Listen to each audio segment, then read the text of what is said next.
This is the story of the Gemma Hayter murder case in Warwickshire, England.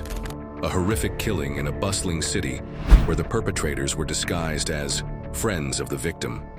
On August 9, 2010, along an abandoned railway line in Rugby, Warwickshire, England, a man jogging early in the morning discovered the naked body of a woman. The face was beaten beyond recognition, with a black garbage bag placed over her head. Today, we bring you a true crime documentary about the case of Gemma Hayter. The case of Gemma Hayter. In the United States, few people realize that 7 out of 10 individuals with disabilities have faced some form of unfair treatment or lack of respect, a number that would shock anyone. Think about it. Simply because they are different. Many of them end up becoming victims of exploitation or harmful intentions. And today's story is a heartbreaking example of that. A vulnerable woman who only wanted friendship and a peaceful life became the victim of 5 people. 5 people who made her believe they cared about her. Any one of those 5 could have stopped this tragic case. It would have taken just one person to speak up, but no one did. When you hear what they secretly planned, you'll have to ask yourself, do we truly understand what the word trust really means? Gemma was born on September 13, 1982, the daughter of Sue Prince. She had 2 siblings, including her younger sister, Nikki Reed. According to Sue, Gemma was pure love from the very first moment. She was a special child, Sue said, so gentle, so sweet, and always wanting to be hugged. Sue remembered that Gemma had a kind and caring heart, always thinking of others before herself. She was gentle, compassionate, and never wanted to hurt anyone's feelings. But from an early age, her mother noticed something different. Gemma didn't develop like her brother and sister. In fact, she was unlike any child Sue had ever known. Throughout her early years, Gemma underwent countless tests and evaluations, yet no one could provide a clear answer. It was the 1980s, a time when developmental differences in women and girls were rarely recognized or accurately diagnosed. Her sister, Nikki Reed, recalled, "One of the hardest things about growing up with Gemma was that we all knew she faced developmental challenges in things other kids could do, but no one really helped her. No one thought to move Gemma from a regular school to somewhere that could support her better. I don't understand how she kept getting overlooked when it was clear she was trying so hard to keep up." It wasn't until she was 14 that Gemma was finally transferred to a specialized school for children with learning needs.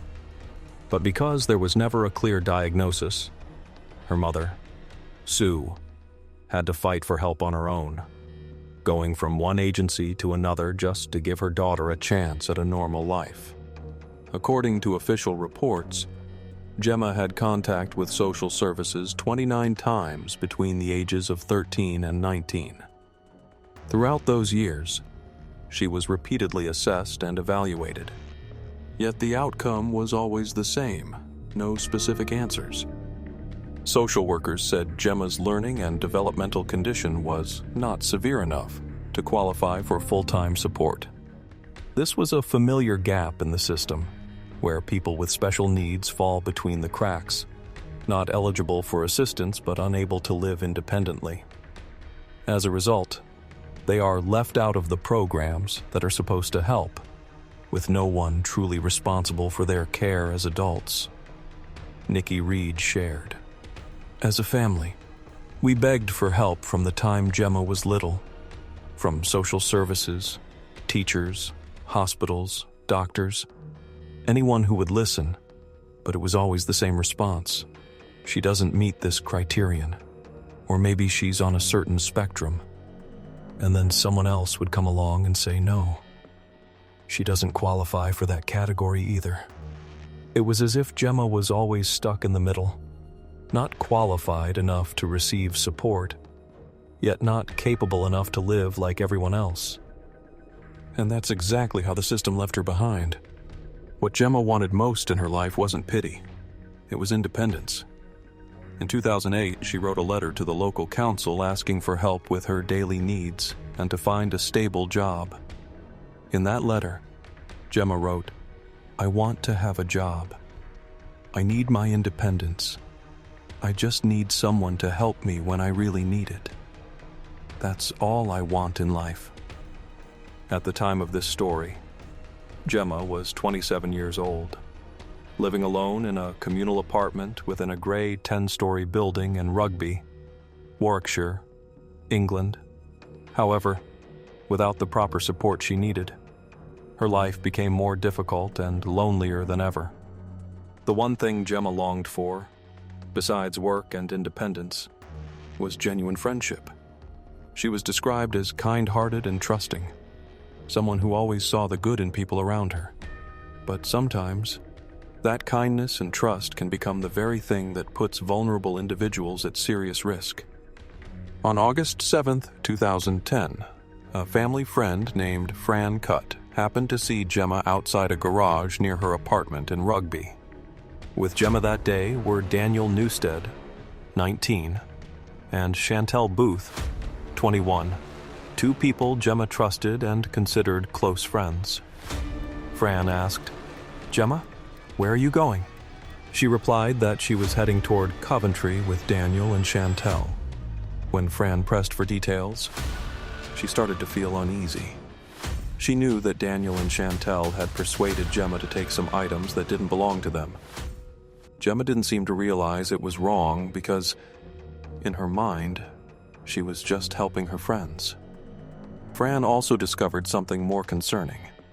Gemma had been forced to keep restricted items inside her apartment. This act, under UK law, is known as cuckooing, a term describing the exploitation of a vulnerable person's home for illegal purposes. The word cuckooing comes from the cuckoo bird, which lays its eggs in another bird's nest and leaves them to raise its young. In reality, the phenomenon can involve using someone's home to store illegal or dangerous items. We walked her all the way through Rugby Town, told her that they were walking her home. And in Gemma's case, that small apartment, the one place that should have been her safe space, had been turned into a tool for others' gain. When Fran realized that Gemma was keeping unsafe items for that group, she immediately raised the alarm. Fran later recalled, "When I asked her about it, Gemma just smiled and said, 'It's okay. They're gifts from them. I'm just holding them.'" Gemma was too innocent to see the danger even when it was right in front of her. Sadly, the very people standing with her that day would be the ones who harmed her later. That evening, Gemma went with Daniel Newstead, 19, and Chantel Booth, 21, to a pub where they met three others: Joe Boyer, 17, Jessica Linus, 18, and Duncan Edwards, 19.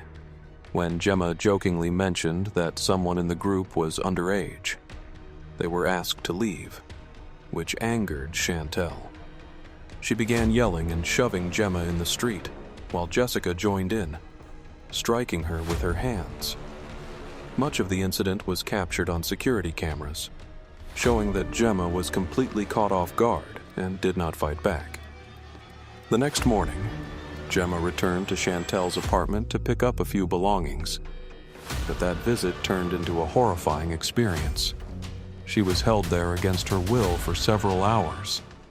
During that time, the group verbally abused and physically assaulted her, covering her mouth with tape so she couldn't call for help. According to lead investigator James Essex of the Warwickshire Police, the group also forced her to drink from a dirty container and struck her with household objects. Nikki Reed, Gemma's sister, later said that her head had been slammed against a hard surface, leaving a visible mark on the wall. The room was left in disarray, with clear signs of a violent struggle. What Gemma endured in that apartment was too cruel to describe in detail.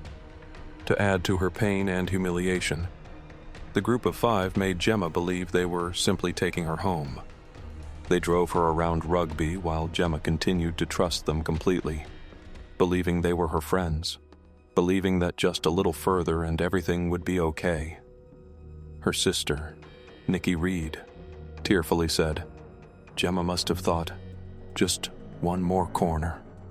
But instead of bringing her back to her apartment, the group led Gemma down a slope near an abandoned railway line.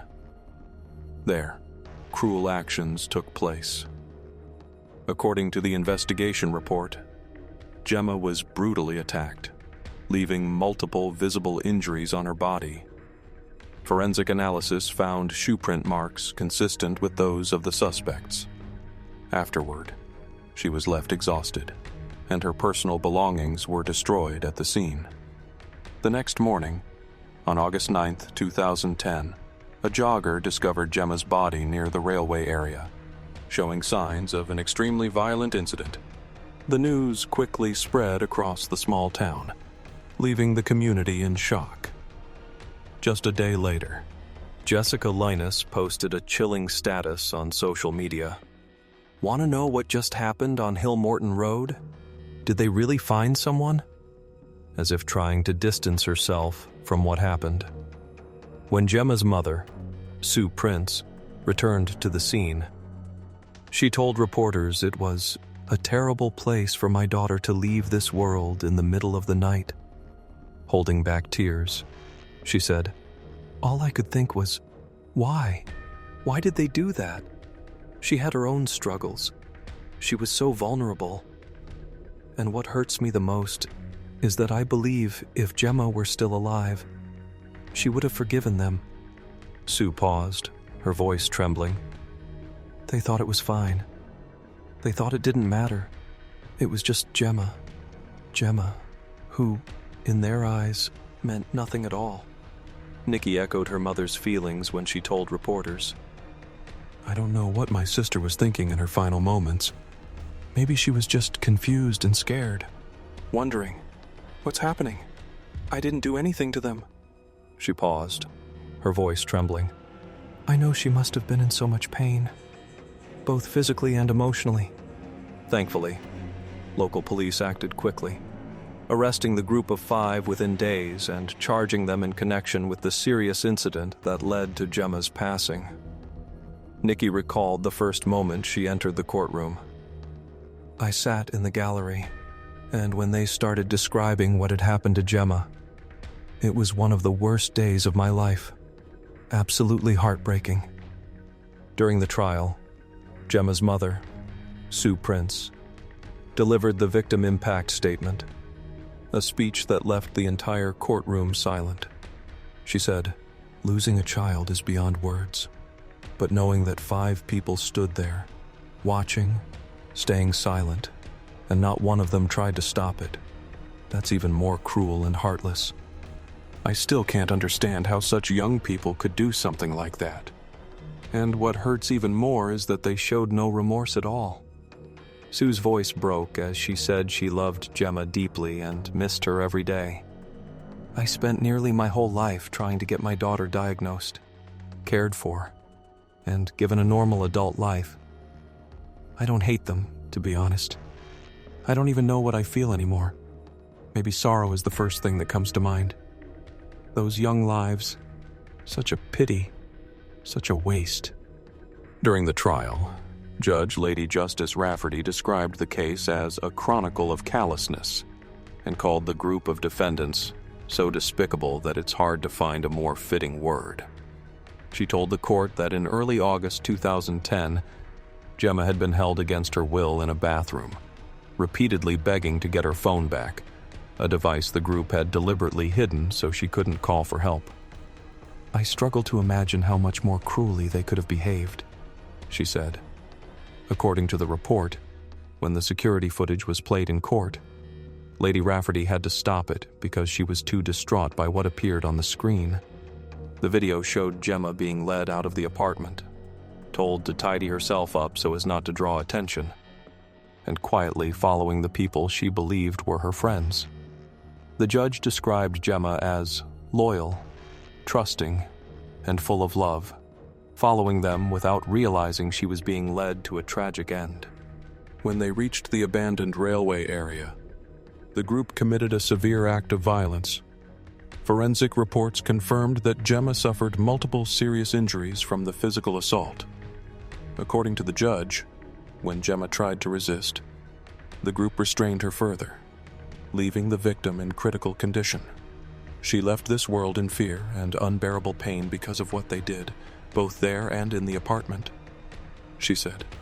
Lady Rafferty paused before adding, "And as if that weren't enough, they left the scene in a state of inhuman disregard, abandoning her in isolation. Finally," she concluded in a heavy voice, "Gemma died alone, while the people she called friends walked away." Judge Lady Justice Rafferty closed the trial with a firm statement, declaring that the sentence would serve as a reminder to anyone who thinks that inhumane behavior can go unpunished. She imposed harsher sentences than usual, viewing them as both a deterrent and an example. Daniel Newstead, Chantel Booth, and Joe Boyer were all convicted of causing Gemma's death and received life imprisonment. Chantel was ordered to serve a minimum of 21 years, Daniel 20 years, and Joe 16 years. The remaining two, Jessica Linus and Duncan Edwards, were convicted of causing serious harm, resulting in loss of life, and were sentenced to 13 and 15 years in prison, respectively. Before leaving the bench, Lady Rafferty offered a final remark to Chantel Booth. "For years, you treated Gemma terribly, seeing her as someone to be used whenever it suited you, picked up and cast aside, depending on whether there was room for her in the emptiness of your own life." Sure, outside the courthouse, Gemma's family stood tearful yet relieved.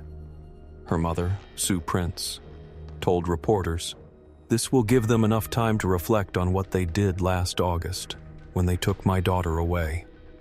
Nothing can bring Gemma back, but at least we can begin to close a small part of this pain.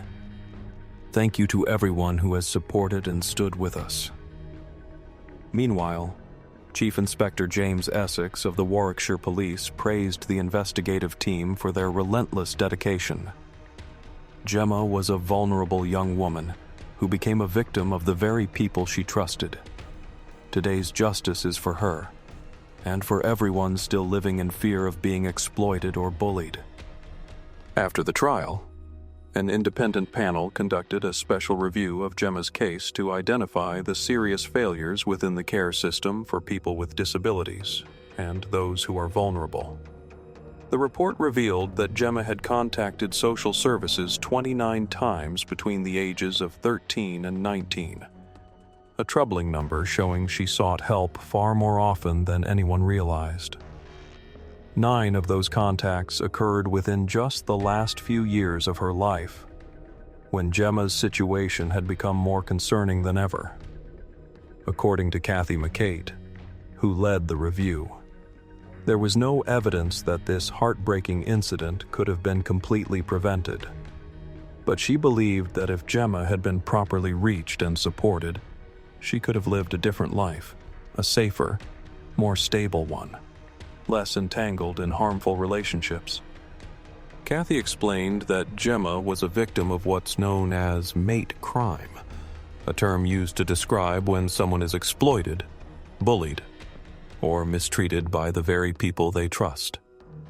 In many such cases, she said, vulnerable individuals often seek connection, and sometimes they accept even harmful relationships as long as it makes them feel like they belong. That's exactly what happened to Gemma. She was willing to endure and stay silent, just to be seen as a friend, even though the price she paid was far too high. According to Les Caborn, an advisor for Warwickshire County, the local government implemented several measures after the incident to prevent a similar tragedy from happening again. He said at a press conference, "We are sorry. The entire council is sorry for what happened to Gemma. Could we have prevented it? Perhaps not. but we believe the changes now in place will help stop it from happening again.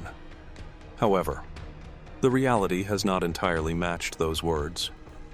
Crimes targeting people with disabilities or those who are vulnerable, especially cases involving exploitation or mistreatment by friends or acquaintances, continue to rise. According to a report released by the UK Home Office on October 16, 2018, offenses against people with disabilities increased by more than 300% between 2011 and 2018, nearly a decade after Gemma's passing. These numbers show that no matter how sincere an apology may be, society still has a long way to go to ensure that no one else suffers as she did. A person who only wanted to live independently, be respected, and be treated equally like every other citizen.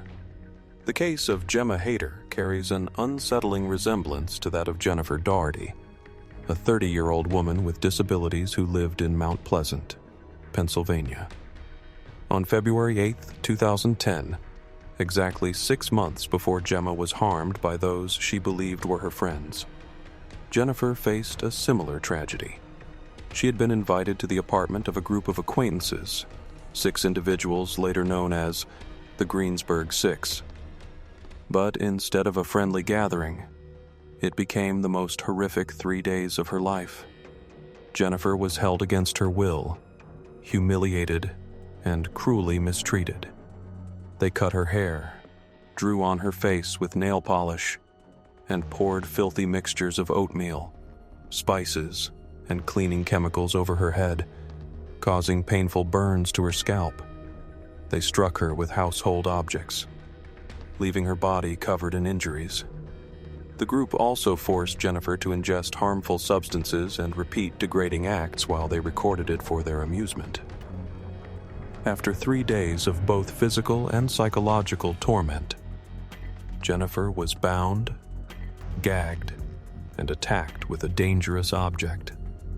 They abandoned her in a trash bin near a high school parking lot. When she was found, her body showed the marks of a brutal ordeal that prosecutors described as one of the most savage cases in the history of Westmoreland County.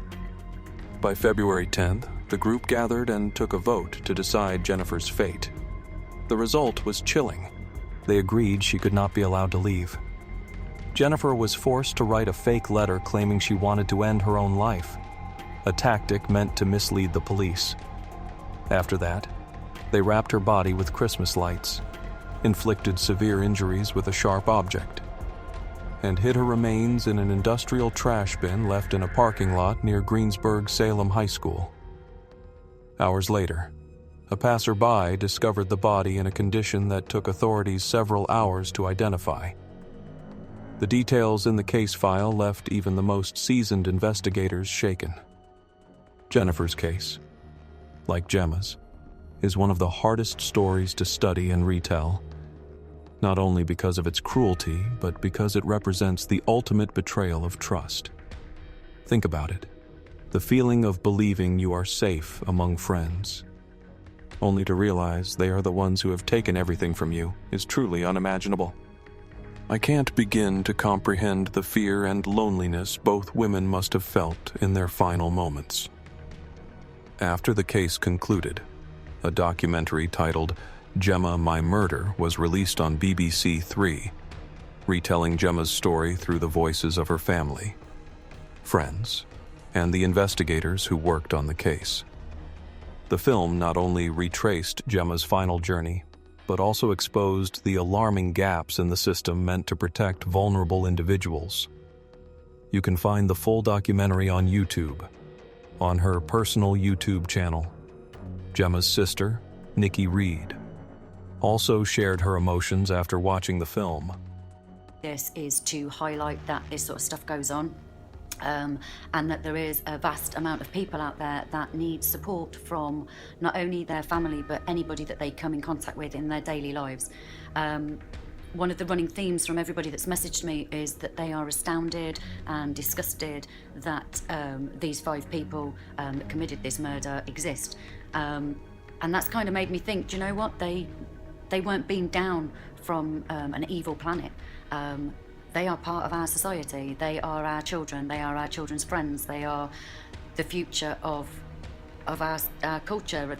I don't know where it's coming from. I don't know how we are letting them down. I don't know. I can't believe they were born like it. I'm not the sort of person that thinks that someone's born evil, but you know, we have a duty of care to every single person that ever comes into our lives, to treat them with decency and respect, the way that they would you would like them to treat you. And it's quite saddened me, actually, the more I've thought about it, watching the CCTV footage and seeing the amount of people in my hometown that walked past incidences that were going on that night. I'm not saying that they could have changed the outcome, but I'd just like to give you an example. I was walking through town a couple of months ago. There was about 12, 15 kids, 15, 16 years old, picking on a homeless guy who I happen to know with special needs. Now, I could have walked past, I could have just put my head down and gone and met my friends, but I didn't. I assessed the situation, I hung around, I phoned the police. The police had actually already been called, so they got there quite quickly, literally while I was on the phone. And the group dispersed, and as the group dispersed, 4 lads came in my direction. Now, I could have just thought, oh, okay, that's been sorted, but I didn't. I took them to one side. I said, look, I'm sorry, but I've got to stop you. What the fuck do you think that you were just doing? Sorry for my language. And they went, it wasn't me, it was our mate. And I could have said, oh, okay then. But instead, I was like, do you really think that your mate would have been stood there having a go at that homeless guy who is special needs if you lot weren't stood around him laughing? I said, you're part of that. You've just helped make that happen. And I'm gonna, hats off to them. They could have effed and blinded. I mean, who the f*** am I? I'm a nobody. But they didn't. They hung their heads, and you could see them thinking about it. And I went on to sort of say to them, what are you doing with your lives? Who's to say that's not going to be one of you? Because look what you're doing with your life tonight. You're doing nothing. You're hanging around in freezing cold weather in the middle of town when you've got homes to go to. That guy hasn't got a home to go to. The last thing he needs is you lot pointing that out to him. Do you feel good about yourselves? And they were like, no. And they were very apologetic. Now, I really hope that next time one of them think they're in a situation like that, they stop. This is what I said to them. It would have just taken one of you to say to that little prick, you're bang out of order, mate. Come on, leave him alone. And I really hope that my actions will make them think next time. Nikki believes that if the system hadn't failed Gemma, her sister would probably still be alive today, healthy and smiling somewhere. And honestly, it's hard to disagree with her. Through tears, Nikki shared, I think if Gemma had a support worker, someone who could accompany her whenever she went out and help her with daily tasks, things would have been different. As a family, we would have known more about where she was going and who she was spending time with. I'm certain she wouldn't have been alone on the street that night. Her whole life had been so difficult, and that ending truly broke my heart. We just wanted her to be able to live independently, but still have someone there to help her. If Gemma had received the right support when she was 25, maybe she wouldn't have left this world the way she did. The story of Gemma Hayter is not just a heartbreaking true crime documentary. It is a stark reminder of the system failure cases that have forced far too many vulnerable people to pay the price. Gemma, a woman with a kind heart who longed to live independently and be loved, was never truly protected by the system. The 5 people she called friends betrayed that trust in an unimaginable way. But this case is not only about the wrongdoing of 5 individuals.